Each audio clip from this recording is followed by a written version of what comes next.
নমস্কার, ফোকাস ত্রিপুরার এখনকার সংবাদে আপনাদের স্বাগত। সঙ্গে রয়েছে মনোজ। দেখে নিচ্ছি এখনকার সংবাদ। শুক্লশ্রী পঞ্চমী তিথিতে রাজ্য জুড়ে শিক্ষা প্রতিষ্ঠান সহ বিভিন্ন পাড়ায় পাড়ায় চলছে বাগদেবীর আরাধনা। বিদ্যালয় পড়ুয়াদের মধ্যে দেখা দেয় সরস্বতী মায়ের আরাধনা নিয়ে চরম ব্যস্ততা। সকাল থেকে বিদ্যালয়গুলিতে মায়ের আরাধনার জন্য উপস্থিত হয় ছাত্রছাত্রীরা।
ডোলবাড়িকের জাতীয় শ্রেণী বিদ্যালয়ের ইতিহাসের বিষয় শিক্ষক আমাদের এইবারের ছাত্রছাত্রীরা যে সরস্বতী পূজার আয়োজন করেছে তাতে একটু নতুনত্ব এবার আনার চেষ্টা হয়েছে।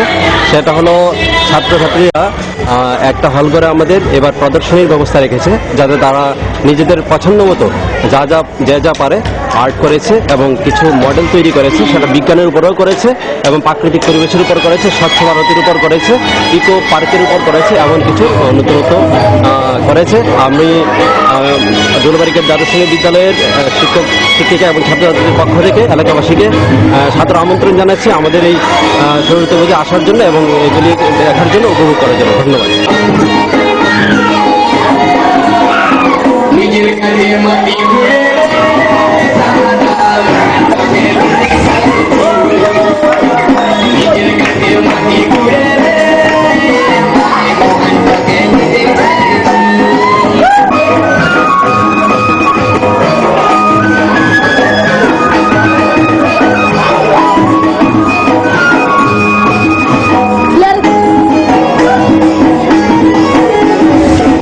রাজ্যে বিভিন্ন সামাজিক কাজের পাশাপাশি এবার যোগা শিক্ষার্থীদের পাশে দাঁড়ালো ঐতিহ্যবাহী স্বর্ণ ব্যবসায়ী প্রতিষ্ঠান শ্যামসুন্দর কোম্পানি জুয়েলার্স। চলতি মাসের 19 তারিখ তামিলনাড়ুতে 34তম আন্তঃরাজ্য যোগা প্রতিযোগিতা রাজ্য থেকে 26 জন যোগা প্রতিযোগী সহ মোট 31 জনের একটি দল অংশগ্রহণ করতে যাচ্ছে এই প্রতিযোগিতায়। আর তাদের সাফল্য কামনায় এগিয়ে আসলো শ্যামসুন্দর কোম্পানি জুয়েলার্স।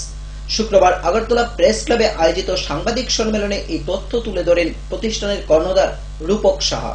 এদিন ত্রিপুরা যোগা অ্যাসোসিয়েশনের হাতে 25,000 টাকার একটি চেক তুলে দেন শ্যামসুন্দর কোম্পানি জুয়েলার্সের কর্ণধার রূপক সাহা। আমরা এদের সামনে আমার হয়তো বা যোগা নিয়ে কথা বলার সাথে না, কিন্তু আমি যেটা দিয়ে বলছিলাম যে আমি অন্য অ্যাঙ্গেল দিয়ে একটু কথা বলতে চাই, অন্য দিক থেকে কথা বলতে চাই। ছোট বয়সে যখন আমরা পড়াশোনা করি তখন আমরা পড়ি London bridge is falling down এবং তার সঙ্গে বাচ্চারা আমরা হাততালি দিয়ে নাচতে নাচতে রাইমস আমরা শিখি। আমরা বলি যে খোকা যাচ্ছে শ্বশুর বাড়ি সঙ্গে যাবে কে, মানে যে খোকা বাবু শ্বশুর বাড়ি যাচ্ছে তার সঙ্গে কে যাবে, তার সঙ্গে একজনকে যেতে হয়, কারণ তার নিজস্ব সিদ্ধান্ত নেওয়ার ক্ষমতা নেই। আমি একটা বাংলা রাইম, একটা ইংরেজি রাইমের উদাহরণ দিলাম। তেমনি আমরা ছোট বয়সের প্রত্যেকটা রাইমস যদি দেখেন, আপনারা দেখবেন যে সেইখানে পজিটিভ কথা কিছুই বলা হচ্ছে না। আমাদের ব্রেইন ম্যাপিং হচ্ছে প্রতিনিয়ত নেগেটিভিটিতে, এবং এই নেগেটিভিটি নিয়ে আমরা যখন বড় হচ্ছি তখন আমাদের পক্ষে পজিটিভ কাজ করা বা সুস্থ সমাজ গড়ে তোলা কখনোই সম্ভব হয়ে ওঠে না।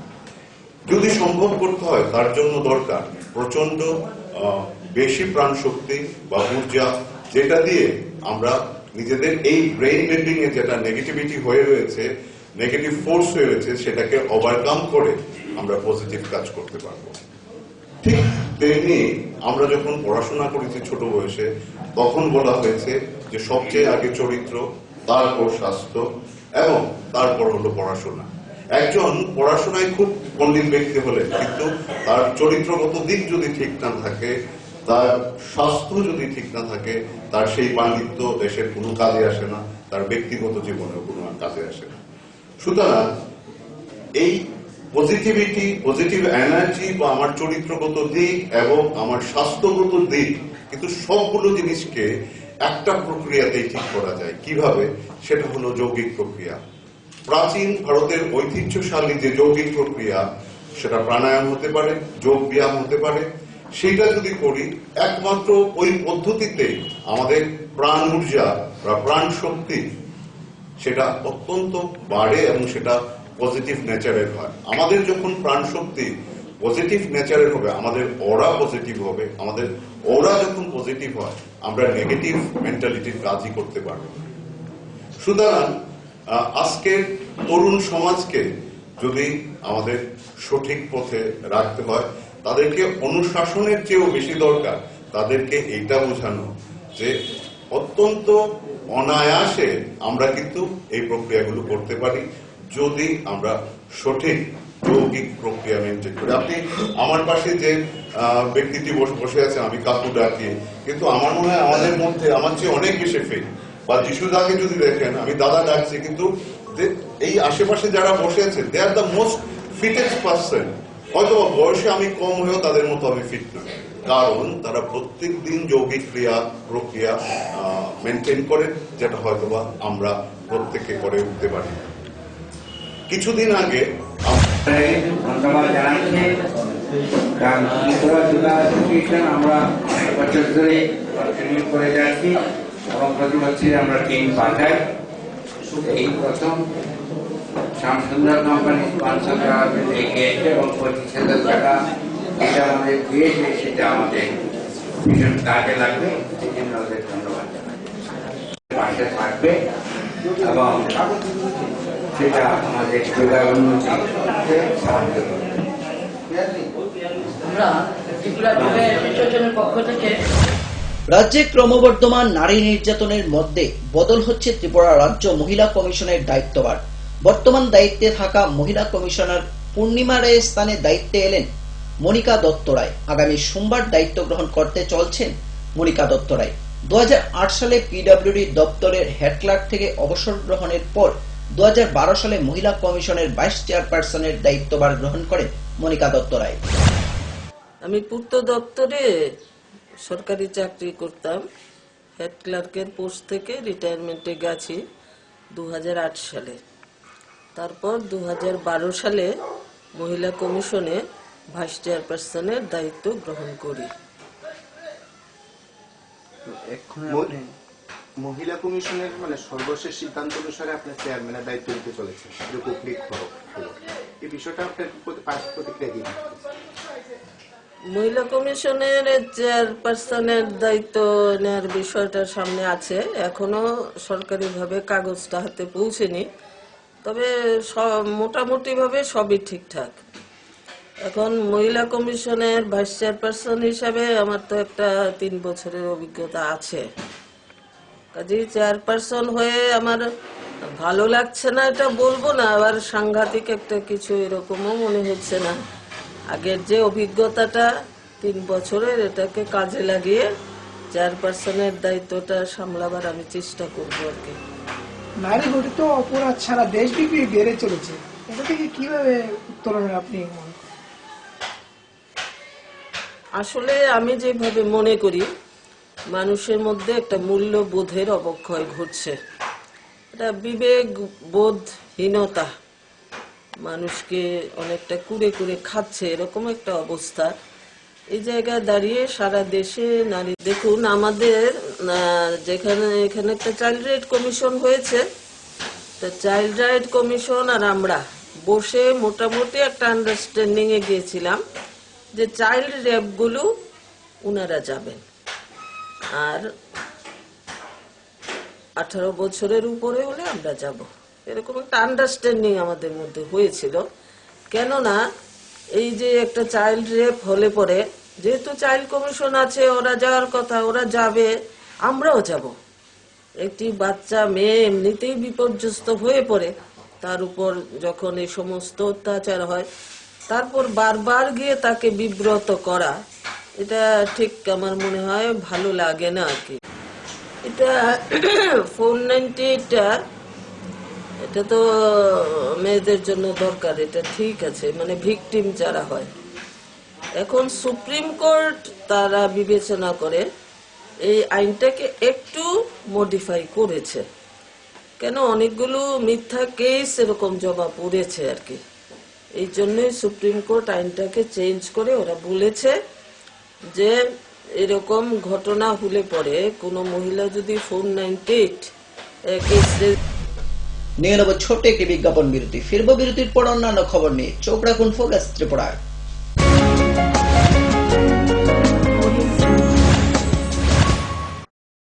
পারুল প্রকাশনের বই শুধু ঝকঝকে রঙিনই নয়, গুণমানের বিচারের সবার সেরা। ত্রিপুরা মধ্যশিক্ষা পর্ষদের নতুন সিলেবাস অনুসারে লিখিত নবম শ্রেণীর সেরা reference. Bangla reference doctor Ujjwal Kumar Majumdar, Jyotibhushan Chaki. Smart English doctor PC Dhar. ভৌত বিজ্ঞান reference doctor Upendranath Nandi, doctor Sujan Chatterjee. জীবন বিজ্ঞান রেফারেন্স অমিত কুমার নন্দী, সূর্যেন্দু বিকাশ পাত্র। সমাজবিদ্যা অর্থনীতি রেফারেন্স অধ্যাপক শুভময় রায়, ডক্টর আশুতোষ রায়। ভূগোল রেফারেন্স অনিন্দিতা দে, আলমগীর মল্লিক, অধ্যাপিকা পিয়ালি কুমার। ইতিহাস রেফারেন্স ডক্টর অমলেন্দু দে। রাষ্ট্রবিজ্ঞান রেফারেন্স অধ্যাপিকা শ্রাবন্তী নায়ক, পরিমল লোদ। একমাত্র আমরাই ছুতে পেরেছি বিশ্বমান। নুপুর পায়ের ঋণিক ঝিল, পায়েল খানি বাজে। বসনের ঐশ্বর্য যেমনই হোক, সাথে মানানসই অলংকার, যেন নারীর অহংকার। রূপসজ্জায় যুগে যুগে তাই গয়না নারীর পছন্দের তালিকায় শীর্ষে। আপনার অহংকার আমাদের অলংকার, রাজন জুয়েলার্স। এসে গেছে সাজু, আমরা সবাই 10ই ফেব্রুয়ারি সকালে রেলগাড়ি করে তোর মাসির বাড়ি যাব। 10ই ফেব্রুয়ারি? ওই দিন তো রাষ্ট্রীয় কৃমি দিবস। আরে আমরা সবাই দুদিনের তো যাচ্ছি। রাজু ঠিক বলছে মা, ওই দিন স্কুলে সব বাচ্চাদের কৃমি নিয়ন্ত্রণের ওষুধ খাওয়ানো হবে। কিন্তু কৃমি নিয়ন্ত্রণ করা কি এতটাই দরকারি? হ্যাঁ, কৃমি বাচ্চাদের শরীরের গুরুত্বপূর্ণ পোষক তত্ত্ব খেয়ে নেয়, যার জন্য বাচ্চাদের শরীরে রক্ত কমে যায়, কুপোষণ পুষ্টির অভাবে বাড়তে পারে না, যার জন্য বাচ্চার স্বাস্থ্য, শিক্ষা এবং কার্যক্ষমতার উপর ক্ষতিকারক প্রভাব পড়তে পারে। কিন্তু আমার ছোট মেয়ে তো 1 থেকে 5 বছরের বাচ্চা আর যে বাচ্চাটা স্কুলে যায় না তাদের জন্য এই ওষুধ আঙ্গনবাড়ি কেন্দ্রতে খাওয়ানো যেতে পারে। কৃমি থেকে মুক্তি, সুস্থ ভবিষ্যৎ আমাদের। ওনার রোজ দিনকার খাবারের রুচি তো দেখুন, প্রচুর মশলাদার ও আমিষ। কিন্তু উনি জানেন না এই খাবারে ওনার হজম শক্তি আর লিভারের উপর খারাপ প্রভাব পড়তে পারে। অ্যাসিডিটি, বদহজম আর কোষ্ঠকাঠিন্য দেখা দিতে পারে। মার দেওয়া সুরক্ষা কবচ আছে লিভসেভ। খেয়ে নে, ভয় নেই, লিভসেভ আছে। আমি থাকি বা না থাকি, লিভসেভ তোমার চিরসঙ্গী। লিভার ফিট তো লাইফ সুপার হিট।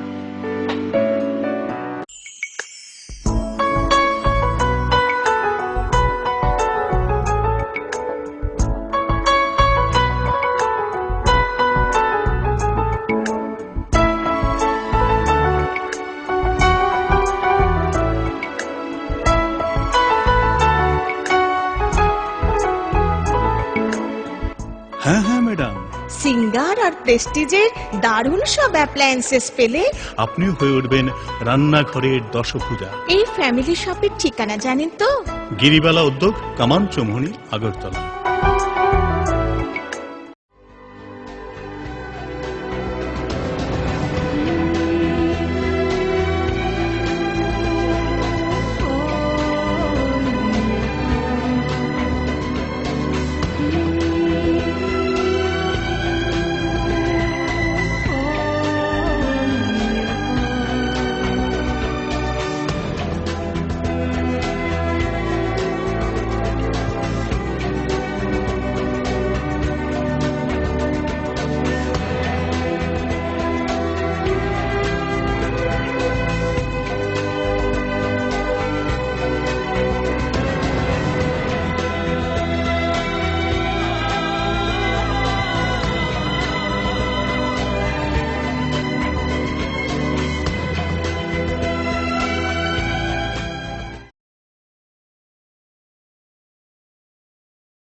সময়কে পরাজিত করে এভাবেই আরএফএল ইউপিভিসি ডোর টিকে থাকে বছরের পর বছর। ভার্জিন রেজিন এবং ইউনিফর্ম স্ট্রাকচারাল ডিজাইনের কারণে আরএফএল ইউপিভিসি ডোর মজবুত বেশি আর টেকেও বেশি। আরএফএল ইউপিভিসি ডোর, সময়ের প্রতিদ্বন্দ্বী।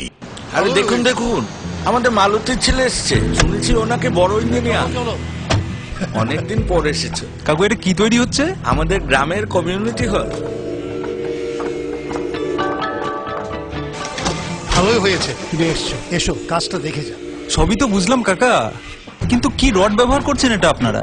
কেন, বহিরাজ্যের খুব দামি রড। বহিরাজ্যের বলেই বিশ্বাস করে নিলেন? যখন ত্রিপুরাতেই তৈরি হচ্ছে উন্নত মানের মেগা টার্বো টিএমটি বার, তখন বহিরাজ্যে যাবেন কেন? হ্যাঁ, 10 বছর ধরে রাজ্যে তৈরি হওয়া মেগা টার্বো টিএমটি বার এখন আরো উন্নত মানের, যা জং রোধক, তাই মরচে ধরে না। ভূমিকম্প রোধক মেগা টার্বো টিএমটি বার আপনার নির্মাণকে রাখে মজবুত ও দীর্ঘস্থায়ী। মেগা টার্বো টিএমটি বার, বেস্ট ইঞ্জিনিয়ার, বেস্ট চয়েস। ডাল মাছ সবজি মশলার কেরামতি গুণমানে প্রতিঘার সিস্টেম। কষা কিংবা ঝোল করো আমিষ হোক নিরামিষ, সিস্টার গুণে সব রান্না স্বাদে হয় সঠিক। হোটেল রেস্তোরাঁ কিংবা করো আয়োজনের খাবার, সুস্বাদু গন্ধে ভরে মন সবাকার। সিস্টার গুঁড়া মশলায় রান্নার বাহার, মন চায় ফিরে ফিরে খেতে পারবা। সিস্টার গুঁড়া মশলা, গুণমানে প্রতি ঘরে ঘরে।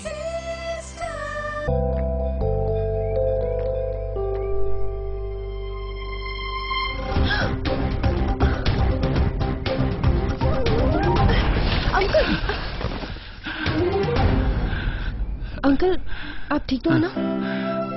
बेटा थैंक यू। ये क्या है? कुछ नहीं अंकल, अभी ब्लड डोनेट करके आई हूँ। बेटा तुम्हें तो बहुत कमजोरी महसूस होती होगी। कोई कमजोरी नहीं अंकल, हर 3 महीने में करती हूँ। अच्छा।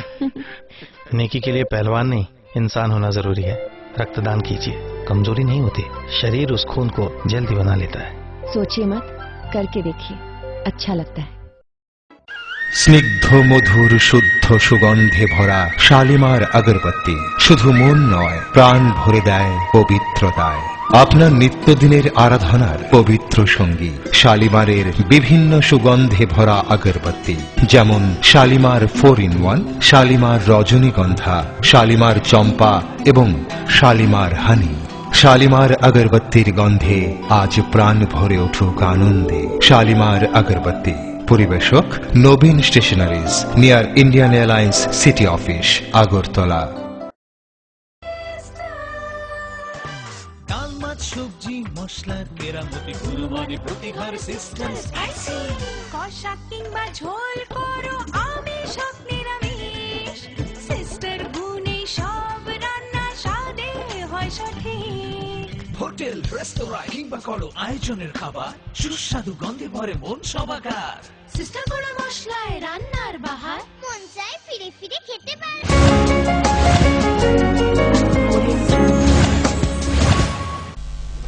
ফেরালাম বিরতির পর অন্যান্য খবর নিয়ে। 44 নং বিধানসভা কেন্দ্রের রৈস্যবাড়ি ব্লকের 60টি ভিলেজের মধ্যে নতুন ভিলেজ নারকেলকুঞ্জ। এই ভিলেজে আসন্ন ভিলেজ কমিটি নির্বাচনের লড়াই হচ্ছে বিজেপি এবং সিপিআইএম এর মধ্যে। ইতিমধ্যেই শাসক দল সিপিআইএম এবং বিজেপি নির্বাচনী প্রচার চালাচ্ছে জোর কদমে। আমবাসা থেকে বিজেপি নেতারা নির্বাচনী প্রচারের ঝড় তুলতে ছুটে গেলেন নারকেলকুঞ্জ ভিলেজে। আসন্ন যে ভিলেজ কাউন্সিল নির্বাচন সারা রাজ্যের সাথে কন্ডাছড়া মহকুমাতেও আমরা লক্ষ্য করছি উপজাতি অংশের মানুষের মধ্যে এই নির্বাচনকে কেন্দ্র করে একটা ব্যাপক উৎসাহ উদ্দীপনার সৃষ্টি হয়েছে। এই উৎসাহটা এই দিক দিয়ে যে রাজ্যের মধ্যে মানুষ পরিবর্তন চাইছে, রাজ্যের সামগ্রিক উন্নয়নের প্রশ্নে এই রাজ্যটাকে, এই রাজ্যের বামফ্রন্ট সরকার 33 বছর যাবত এক নাগারে ক্ষমতায় থেকে রাজ্যের মানুষ আসন্ন যে ভিলেজ কাউন্সিল নির্বাচন সারা রাজ্যের সাথে কন্ডাছড়া মহকুমাতেও আমরা লক্ষ্য করছি উপজাতি অংশের মানুষের মধ্যে এই নির্বাচনকে কেন্দ্র করে একটা ব্যাপক উৎসাহ উদ্দীপনার সৃষ্টি হয়েছে।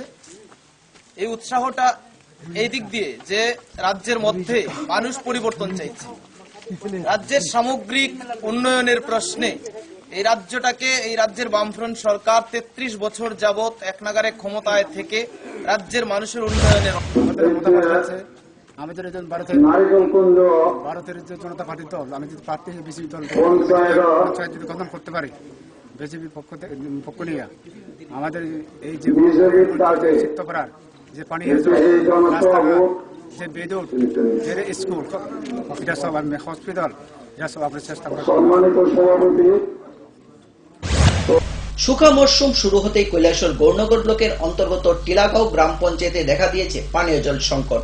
জলের একমাত্র উৎস মিনি ডিপ টিউবওয়েল নষ্ট হয়ে যাওয়ায় বিভাগে গ্রামবাসীরা। এলাকাবাসীর দাবি অতি সত্বর মেরামত করা হোক জলের উৎস ডিপ টিউবওয়েল। 14 অগাস্ট মাসে টিলাগাঁও পঞ্চায়েতের অনুরোধে আমি আমার এখানে ডিপ টিউবওয়েল করার জন্য জায়গা দান করি। তার ইয়েতে ত্রিপুরা গভর্নমেন্টের যে আইন আছে এই আইন অনুযায়ী আমি পাম্প অপারেটর হিসেবে নিযুক্ত হই। তো দীর্ঘদিন থেকে খুব ভালো জল আসছিল। আজকে 3-4 দিন থেকে হঠাৎ করে গুলা জল আসছে, তাই এলাকাবাসী আমাকে খুব বেশি একটা চাপের মধ্যে রেখেছে, কেন এভাবে গুলা জল আসছে। আমি আমার দপ্তরকে জানিয়েছি, আমার ডিডব্লিউএস এর যে কৈলাসহরের এসডিও সাহেব উনি এসেছেন বা লোক একটা পাঠিয়ে একটু কাজ করেছেন, ওটা আবার কাজ হচ্ছে না। এখন আমি দপ্তরে জানিয়ে যে খবর পেলাম, ডিডব্লিউএস এর এসডিও সাহেব উনি ওই উপরে জানিয়েছেন এক্সিকিউটিভ সাহেবের কাছে বা কুমারকার রিক ডিভিশনের কাছে, ওরা আসবে কি করবে। আমরা এখানে যে পাম্পটা আছে, পাম্পের দিন 2 বেলা জলটা দেওয়া হয়, কিন্তু এই জলটা দিয়া খাওয়া যায় না, হাত ধোয়া যায় না, মুখ ধোয়া যায় না, এত বাদুয়া জলটা হয়েছে। এখন কটা দিন ধরে খাইতাম পারি না, জল নাই। কিরকম জলটা? কিরকম জলটা? একদম বাদুয়া জল দিয়া মুখটাও ধোয়া যায় না, হাত ধোয়া যায় না, কত বাদুয়া হয়েছে জলটা। জল এটা বাদ আমরা খাইতাম পারি না, কোনো ব্যবহার করতাম পারি না, সবানোর মতন পানি হয়ে গেছে গিয়া। এটা আমরা খাইয়া আর মরতাম নি, এমনি আমরা গরিব মানুষ বাঁচতাম পারি না। টিলাবাজার পাম্প হাউসের যে বিশুদ্ধ পানীয় জল পান করার জন্য মাননীয় সরকার থেকে কয়েক লক্ষ টাকা খরচ করে এখানে একজনে মহদ্দুশালী জায়গা দান করার পর এখানে নির্মিত হয়। গত বছর প্রায় 1.5 বছর হচ্ছে রানিং। আমরা এই এলাকা থেকে প্রায় 300-350 পরিবার বাস করছি। টিলাবাজার থেকে কৈলাসহর রাঙ্গাউটি রোডে রাস্তার দুপাশে কারো একটা পুকুর নাই, টিপকল নাই, আমরা এইটার উপরে নির্ভরশীল। এখন ডাই সিজন চলছে, আজকে 4-5 দিন ধরে এই দেখেন জলের নমুনা আমি সংগ্রহ করে রেখেছি। এটা পান করার মতো উপায় নাই, এটা একদম কি বলবো। 2020 প্রীতি ক্রিকেট ম্যাচ অনুষ্ঠিত হলো কৈলাসহর প্রেস ক্লাব এবং ঊনকোটি জেলা আরক্ষা প্রশাসনের মধ্যে। 12 ফেব্রুয়ারি রাধাকিশোর ইনস্টিটিউশনের মাঠে অনুষ্ঠিত হয় এই প্রীতি ম্যাচ। এই প্রীতি ক্রিকেট টুর্নামেন্টে জয়লাভ করে জেলা আরক্ষা প্রশাসন। 2020 প্রীতি ক্রিকেট ম্যাচ দেখতে মাঠে দর্শকদের উপস্থিতি ছিল চোখে পড়ার মতো। এখানে আমাদের কৈলাসহর প্রেস ক্লাব এবং আরক্ষা প্রশাসনের মধ্যে আমাদের এখানে প্রীতি ক্রিকেট ম্যাচ অনুষ্ঠিত হয়। এই প্রীতি ক্রিকেট ম্যাচকে কেন্দ্র করে আমরা দেখেছি এখানে সব অংশের মানুষ এসছেন। আমরা এই ক্রিকেট টুর্নামেন্টকে সফল করার জন্য আমরা খুব ধন্যবাদ জানাই কৈলাসহর ক্রিকেট অ্যাসোসিয়েশনকে এবং আরক্ষা প্রশাসনের যারা আছে খেলোয়াড় আছেন এবং যারা উৎসাহ দানের জন্য এখানে এসছেন, আমরা সবাইকে আমরা অভিনন্দন জানাই প্রেস ক্লাবের তরফ থেকে। আপনারা জানেন কৈলাসহর প্রেস ক্লাব সারা বছর বিভিন্নভাবে আমাদের যে পেশাগত দায়িত্ব সেই পেশাগত দায়িত্ব পালনের সাথে কৈলাসহরের মধ্যে খেলাধুলা এবং সাংস্কৃতিক নানান সামাজিক কর্মসূচির সাথে কৈলাসহর প্রেস ক্লাব যুক্ত রয়েছে। আমাদের প্রতি বছর ফুটবল টুর্নামেন্ট অনুষ্ঠিত হয়। এবার নতুনভাবে আমরা ক্রিকেটের সাথে আমরা যুক্ত হলাম। আজকের এই ক্রিকেট ম্যাচে যারা অংশ নিয়েছেন খেলোয়াড় আর প্রশাসনের আধিকারিকরা এবং আমাদের প্রেসের সঙ্গে যুক্ত যারা এখানে খেলাকে উৎসাহিত করার জন্য খেলোয়াড়দের উৎসাহিত করার জন্য এখানে এসেছেন, সবাইকে আমরা ধন্যবাদ জানাই এবং ধন্যবাদ জানাই আমরা কৈলাসহর ক্রিকেট অ্যাসোসিয়েশনকে। তারা সর্বতভাবে আমাদের এই টুর্নামেন্টকে সফল করার জন্য সেখানে সাহায্য করেছেন। সবাইকে নমস্কার, ধন্যবাদ। আপনারা জানেন যে পুলিশের পক্ষ থেকে আমরা একটা প্রয়াস কর্মসূচি আমরা চালিয়ে যাচ্ছি কৈলাসহর থানা এলাকায়। তো এই প্রয়াস কর্মসূচির অঙ্গ হিসাবেই আমরা বিভিন্ন জায়গায় মানুষের সঙ্গে নানা রকম অ্যাওয়ারনেস প্রোগ্রাম করি। আর আমরা আমাদের দৈনন্দিন কাজে নানা রকমভাবে সবসময় ব্যস্ত থাকি। তার মধ্যেও যে আমাদের শারীরিক ক্ষমতাগত ফিটনেস কতখানি আছে সেটারও একটা মূল্যায়ন দরকার। তো আমরা প্রথমে ঠিক করলাম যে প্রেস ক্লাবের সঙ্গেই আমরা প্রথমে এই খেলাটা আরম্ভ করি। তো প্রেস ক্লাবের সঙ্গে আজকে যে খেলা হলো এটা আপনারা দেখলেন। এটা খেলার জয় পরাজয়ের ব্যাপারটা না, ব্যাপারটা হচ্ছে কিছুটা মনের স্ফূর্তি, শারীরিক কেরামতি দেখানোর সুযোগ। তো সবাই আমরা যেভাবে প্রেস ক্লাব এবং আমাদের পুলিশের যারা খেললেন তাদের সবাইকে আমি ধন্যবাদ জানাচ্ছি এবং আগামী ভবিষ্যতে আমরা আবার এই ধরনের খেলা চালিয়ে যাব এবং তার জন্য এবং এখানে যে খেলার জন্য টিসিএ-কে আমরা ধন্যবাদ জানাচ্ছি। এখনকার মতো সংবাদ এই পর্যন্তই। আমাদের পরবর্তী সংবাদ দেখার জন্য চোখ রাখুন ফোকাস ত্রিপুরার পর্দায়। নমস্কার।